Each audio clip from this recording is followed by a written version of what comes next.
बिस्मिल्लाहिर्रहमानिर्रहीम। अस्सलामुअलैकुम वीवर्स, आप देख रहे हैं सिरात मुस्तकीम सऊदी न्यूज़ चैनल। सऊदी महकमा मौसमियात और दफ़ाए मदनी की जानिब से अलर्ट जारी करते हुए एक ब्रेकिंग न्यूज़ शेयर कर दी गई है कि मक्कातुल मुकरमा और जद्दा से मुल्का इलाकों में शदीद तूफ़ान आने के इम्कानात हैं। सैलाबी सूरत हाल भी पैदा हो सकती है, तमाम लोग एहतियात बरतें। 28 मार्च तक बारिशें शदीद किस्म की मुतवक्का है, तमाम लोग एहतियात बरतें। मजीद इतलात के मुताबिक सऊदी महकमा शहरी दिफा ने सऊदी अरब के बहुत सारे इलाकों में जुमा 28 मार्च तक शदीद बारिश का बाकायदा तौर पर अलर्ट जारी कर दिया है, जिसमें ख़ास तौर पर मक्कातुल मुकरमा रीजन, जिसमें जद्दा भी शामिल है, इससे मुल्का इलाकों में सैलाबी सूरत हाल आ सकती है।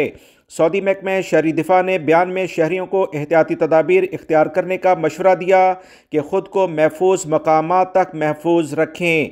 सैलाब से मुतासरा मकामात, वादियों और नशेबी मकामात से दूर रहें। ऐसे मकामात पर जहाँ बारिश का पानी जमा होता है, तैराकी करने से बिल्कुल गुरेज किया जाए। शहरी दिफा ने मजीद कहा कि मौसमी तब्दीली के हवाले से ताज़ा तरीन मालूमात के लिए सऊदी अरब के मुतल्लिका जो इदारे हैं उनकी जानिब से जो खबरें शेयर की जाती हैं उस पर इन्हिसार किया जाए।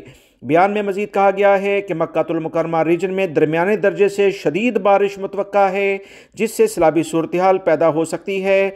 इस तरह दीगर इलाके जिसमें बाहा, असीर, जजान रीजन शामिल हैं, यहाँ पर भी बारिश होगी, जबकि नजरान रीजन में दरमियाने दर्जे की और मदीना मुनव्वरा रीजन में हल्की बारिश का इम्कान है। रियाद रीजन में फ़िलहाल बारिश के बारे में कोई ख़ास अलर्ट जारी नहीं किया गया, मगर जद्दा और मक्का में सैलाबी सूरत हाल मुतवक्का है, तमाम लोग एहतियात बरतें। सऊदी अरब और दीगर खलीजी ममालिक से मुतल्लिका अपडेट जानने के लिए मेरे चैनल को देखते रहें। वीडियो लाइक करके दोस्तों से लाजमी शेयर कीजिएगा। अस्सलामु अलैकुम।